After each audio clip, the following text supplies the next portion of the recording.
اللہ تبارک تعالیٰ نے فرشتے مقرر فرما رکھے ہیں، کچھ کرامن کاتبین ہیں اور کچھ کون سے ہیں؟ حفاظت کرنے والے فرشتے، ٹھیک ہے۔ تو مفسرین کہتے ہیں اس سے مراد کیا ہے؟ بہت سارے ایسے فرشتے جو خود اللہ تبارک تعالیٰ نے انسانوں کی حفاظت کے لیے مقرر فرما رکھے ہیں، جو وہ فرشتے ہیں جو انسانوں کو ہر بلاؤں سے بچاتے رہتے ہیں اور اس کے تمام کاموں کو وہ لکھتے بھی رہتے ہیں۔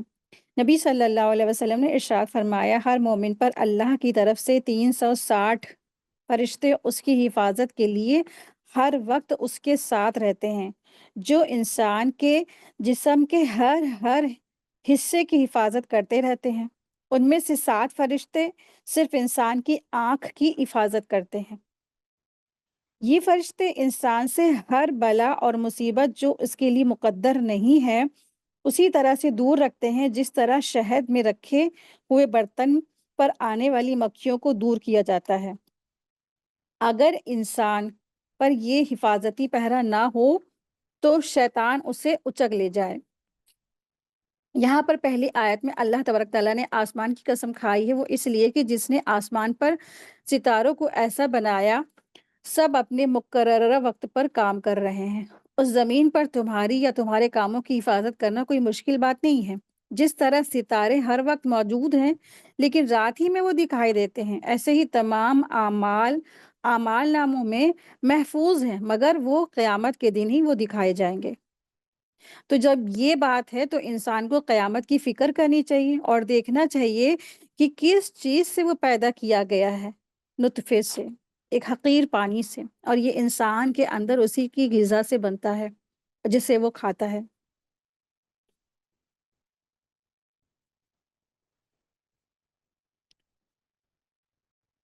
اللہ تبارک تعالیٰ ارشاد فرما رہے ہیں، آیت 5 دیکھیں، کہ انسان کو دیکھنا چاہیے کہ وہ کس چیز سے پیدا کیا گیا ہے، ایک حقیر پانی سے، ایک گندے پانی کے قطرے سے وہ پیدا کیا گیا ہے۔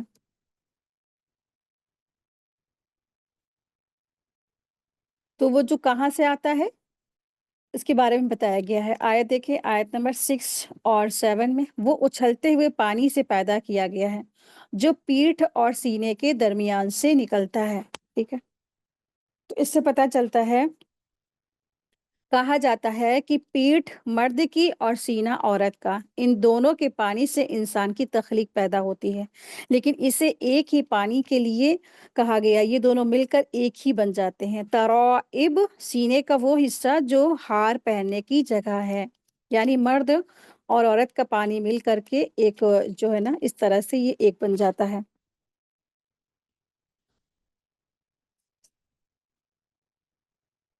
آیت 8 ہے، بے شک وہ اس سے پھیر لگانے پر یقیناً قدرت رکھنے والا ہے۔ جس دن پوشیدہ بھید کھل جائیں گے، پوشیدہ راز کھل جائیں گے، تو نہ کوئی زور چلے گا اور نہ کوئی مددگار ہوگا۔ آیت 11 ہے،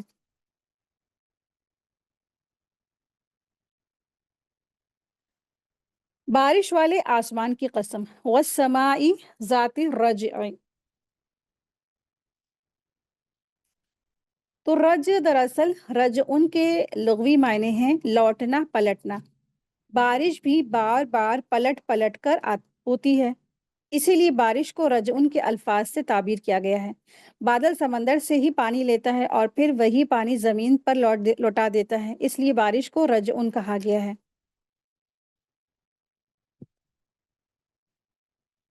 آیت 11 کے بعد دیکھیں، آیت 12 ہے،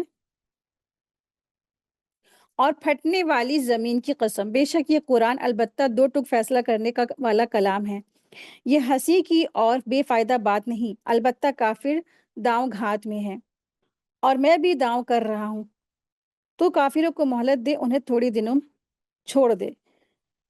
سورہ اعلیٰ،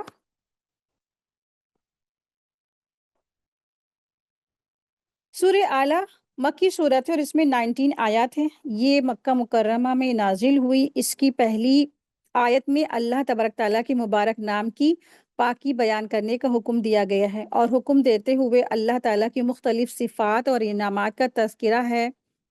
ان میں سے پہلی صفات اعلیٰ ہونے کا بیان کیا گیا ہے۔ اعلیٰ کے معنی ہوتے ہیں سب سے بلند، سب سے برتر۔ بسم اللہ الرحمن الرحیم۔ اپنے بہت ہی بلند اللہ کے نام کی پاکیزگی بیان کیجیے۔ اللہ تبارک تعالیٰ ارشاد فرما رہے ہیں کہ کیا کریے، سبح اسم ربک الاعلی، اپنے بہت ہی بلند اللہ کے نام کی پاکیزگی بیان کیجیے۔ حدیث میں آتا ہے نبی صلی اللہ علیہ وسلم اس کے جواب میں پڑھا کرتے تھے سبحان ربی الاعلی، ٹھیک ہے، تو سبحان ربی الاعلی آپ صلی اللہ علیہ وسلم اس کے جواب میں پڑھا کرتے تھے۔ اور اس سورہ کی فضیلت بھی پتہ چلتی ہے، اس کے بارے میں آتا ہے حدیث میں کہ رسول اللہ صلی اللہ علیہ وسلم یہ سورت اور سورہ غاشیہ عیدین اور جمعے کی نماز میں پڑھا کرتے تھے۔ اسی طرح وتر کی پہلی رکعت میں سورہ اعلیٰ، دوسری میں سورہ کافرون اور تیسری رکعت میں سورہ اخلاص پڑھتے تھے۔ اللہ تبارک تعالیٰ ارشاد فرما رہے ہیں، آیت 2 دیکھیں، جس نے پیدا کیا اور صحیح سالم بنایا، آیت 3، اور جس نے اندازہ کر کے تجویز کیا اور پھر راہ دکھائی، یعنی خیر اور شر کی اللہ تبارک تعالیٰ نے انسان کے لیے راہ بتا دی، رہنمائی کر دی۔ اب انسان خیر کی راہ پہ چلے گا یا شر کی راہ پہ چلے گا، اس کو دے دیا گیا، بس ایز یور وش، تمہاری مرضی، تم جدھر جاؤ، بس تم کو وہی صلہ ملے گا جو تم نے دنیا میں سلیکٹ کیا، چوز کیا۔ آیت 4، اور جس نے تازہ گھاس پیدا کی پھر اس نے اس کو سکھا کر سیاہ کوڑا کر دیا، ہم تجھے پڑھائیں گے پھر تو نہ بھولے گا، مگر جو کچھ اللہ چاہے وہ ظاہر اور پوشیدہ کو جانتا ہے، ہم تیرے لیے آسانی پیدا کر دیں گے، تو نصیحت کرتا رہے اور نصیحت کچھ فائدہ دے۔ آیت 10، ڈرنے والے تو عبرت حاصل کر لیں گے، ہاں بدبخت لوگ اس سے دور رہیں گے جو بڑی آگ میں جائیں گے، جہاں پھر نہ وہ مریں گے اور نہ وہ جی پائیں گے۔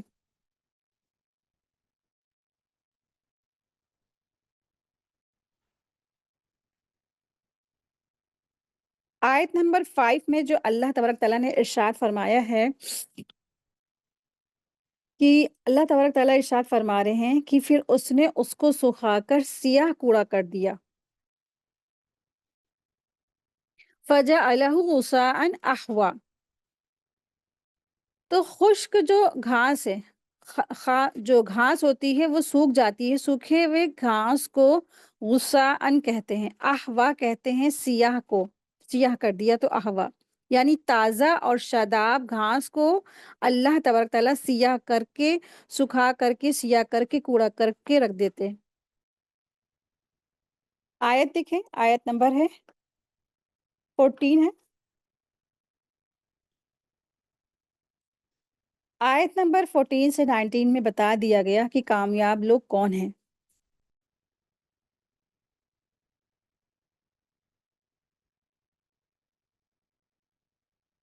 بے شک ان لوگوں نے فلاح پا لی جو پاک ہو گئے، اور جنہوں نے اپنے رب کا نام یاد رکھا اور نماز پڑھتے رہے، لیکن تم تو دنیا کا زینہ سامان چاہتے ہو، اور آخرت بہت بہتر اور باقی رہنے والی ہے۔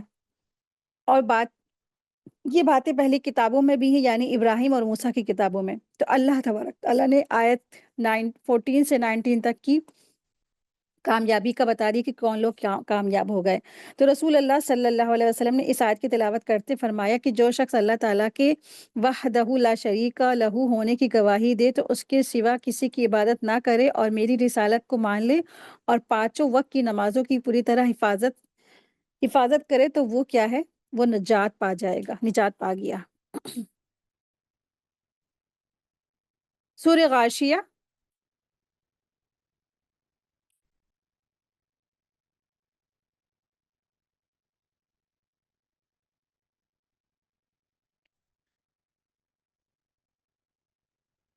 غاشیہ، سورہ غاشیہ دراصل یہ بھی مکی صورت ہے، مکی صورتوں میں سے ہے۔ غاشیہ کے معنی ہوتے ہیں ایسی چیز کے ہیں جو چھا جانے والی ہو، ڈھانپ دینے والی ہو۔ جب قیامت آئے گی تو اس کی ہلاکت ایسی زبردست اور ایسی ہولناک ہوگی کہ کائنات کی کوئی چیز نہیں اس سے بچے گی، گویا وہ پوری کائنات پر چھا جائے گی، یعنی قیامت جو ہے پوری کائنات پر چھا جائے گی۔ اسی لیے قیامت کا ایک نام غاشیہ بھی ہے، اس سورہ کے شروع میں ہی اسی کا نام سے ذکر ہوا ہے، اسی غاشیہ کا جو ذکر آیا ہے تو قیامت کا ذکر آیا ہے، اسی لیے اس سورہ کا نام سورہ غاشیہ ہے۔ بسم اللہ الرحمن الرحیم۔ آیت دیکھیں، آیت 1 ہے۔ بسم اللہ۔ تجھے کیا تجھے بھی چھپا لینے والی قیامت کی خبر پہنچی ہے؟ حل اتاک حدیث الغاشیہ۔ تو غاشیہ سے مراد ہے قیامت، اس لیے کہ اس کی ہولناکیت تمام مخلوقات کو ڈھانپ لیں گی، یعنی کافروں کے چہروں پر سب طرف، اور سب کے چہرے جتنے بھی لوگ ہوں گے سب کے اوپر یہ قیامت کیا ہے، چھا جائے گی۔ لیکن جب چھا جائے گی تو رزلٹ سامنے واقعی میں آ جائے گا، تو کچھ چہرے اس دن حشاش اور بشاش خوش خرم ہوں گے، اور کچھ چہرے کیا ہوں گے، ذلت و رسوائی اس پہ چسپاں ہوگی۔ تو یہاں پر اللہ تبارک تعالیٰ فرما رہے ہیں آیت 2 میں، وجوہ یومئذ خاشیہ، تو کچھ چہرے اس دن، بہت سے چہرے کیا ہوں گے، ذلیل ہوں گے۔ تو جنہوں نے دنیا میں انکار کیا، ایمان نہیں لائے، کافروں کے چہرے کیا ہوں گے اس دن، جھکے ہوئے ہوں گے، پست ہوں گے، ذلیل ہوں گے۔ عاملۃ ناصبہ، اور مصیبت کے مارے خستہ حال ہوں گے، آیت 3 ہے۔ ناصبہ کے معنی ہے تھک کر چور ہو جانا، یعنی انہیں اتنا مشقت اور اتنا عذاب ہوگا کہ اس سے ان کا سخت برا حال ہو جائے گا، کافروں کا سخت برا حال ہو جائے گا۔ اور اس کا ایک دوسرا مفہوم یہ بھی ہے کہ دنیا میں عمل کر کر کے تھکے ہوئے ہوں گے، یعنی بہت عمل کرتے رہے ہوں گے، لیکن وہ عمل باطل مذہب کے مطابق یا بدعت پر مبنی ہوں گے، اس لیے وہ عبادات اور اعمال شاقہ کے باوجود جہنم میں جائیں گے۔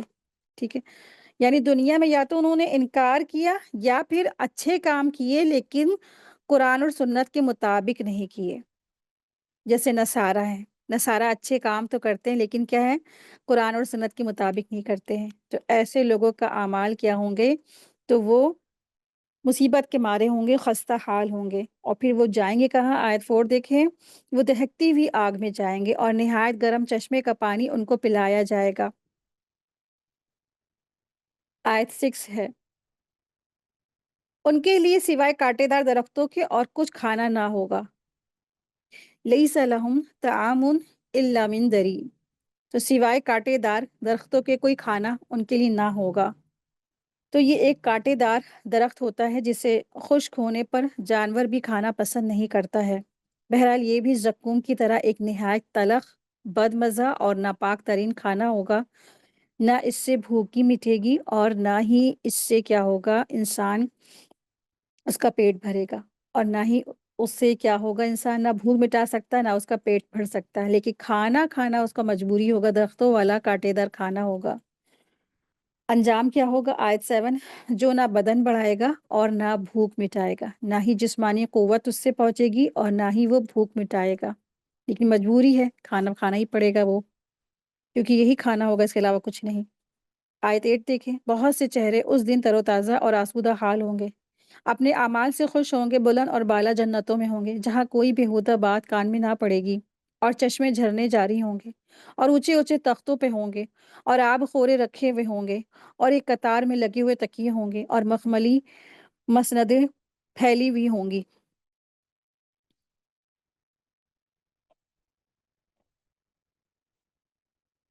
آیت 17 ہے۔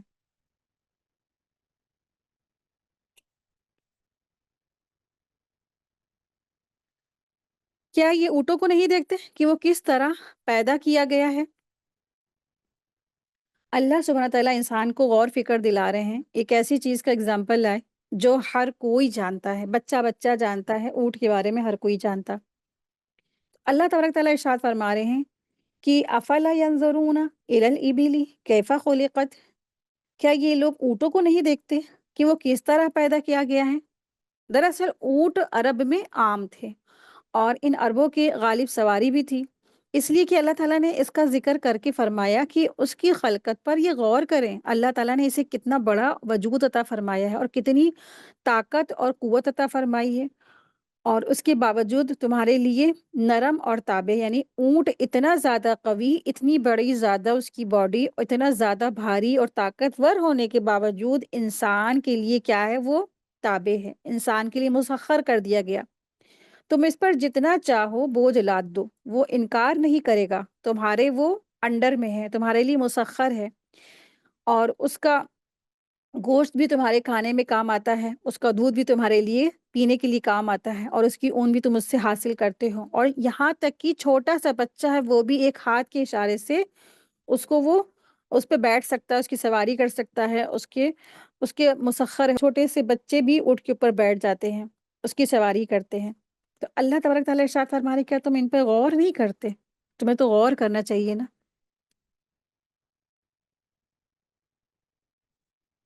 آیت دیکھیں، آیت نمبر 18 ہے۔ اور آسمان کو کہ کس طرح اس نے اونچا کر دیا، پہاڑوں کو کی طرف کی کس طرح وہ گاڑ دیے گئے ہیں، اور زمین کی طرف کی کس طرح وہ بچھا دی گئی ہے۔ بس تو نصیحت کر دیا کر، کیونکہ تو صرف نصیحت کرنے والا ہے، تو کچھ ان پر دروغہ نہیں ہے۔ ہاں، جو شخص روگردانی کرے اور کفر کرے، اس سے اللہ تعالیٰ بہت بڑا عذاب دے گا۔ بے شک ہماری طرف لوٹنا ہے ان کا، اور پھر بے شک ہمارے ذمے ان سے حساب لینا ہے۔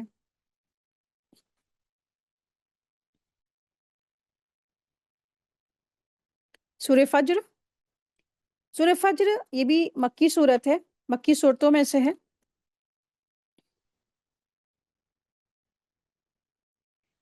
اس سورہ کا جو آغاز ہو رہا ہے والفجر کی لفظ سے ہو رہا ہے، جس کے معنی ہے قسم ہے صبح کی، اسی لیے اس سورہ کا نام سورہ فجر ہے۔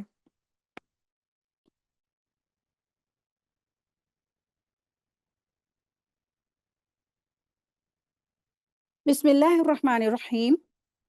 سورہ فجر، والفجر ولیال عشر، قسم ہے فجر کی اور 10 راتوں کی، اور جفت کی اور طاق کی، اور رات کی جب وہ چلنے لگے۔ اللہ تبارک تعالیٰ نے ابتدائی ان 4 آیات میں 4 چیزوں کی قسم کھائی ہے۔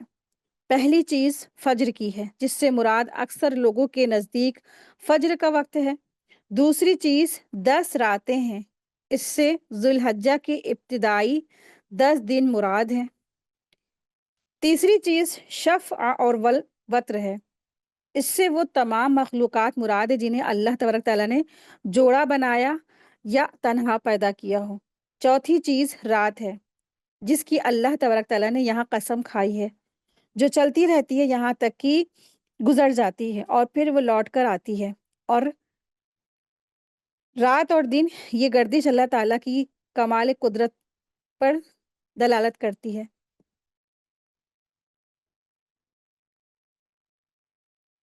تو ان 4 آیات میں 4 ایسے اوقات کا بیان ہے جن میں اللہ تعالیٰ کی طرف سے روحانی فیوز اور برکات انسان کو حاصل ہوتے ہیں، اور تھوڑی سی عبادت کا کثیر ثواب حاصل ہوتا ہے۔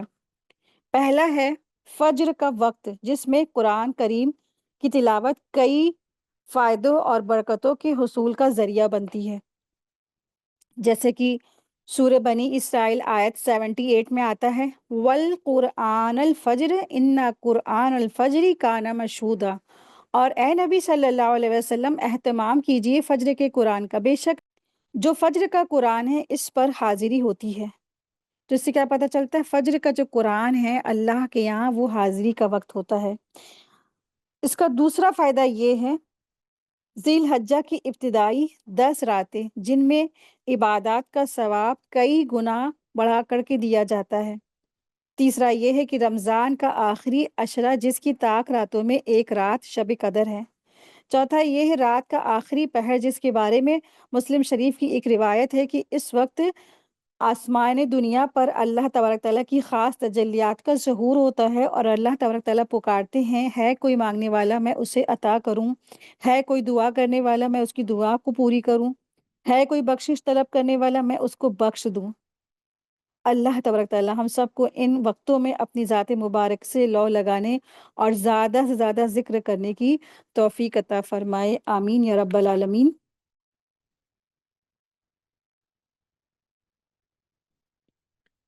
آیت دیکھیں، آیت 5 ہے۔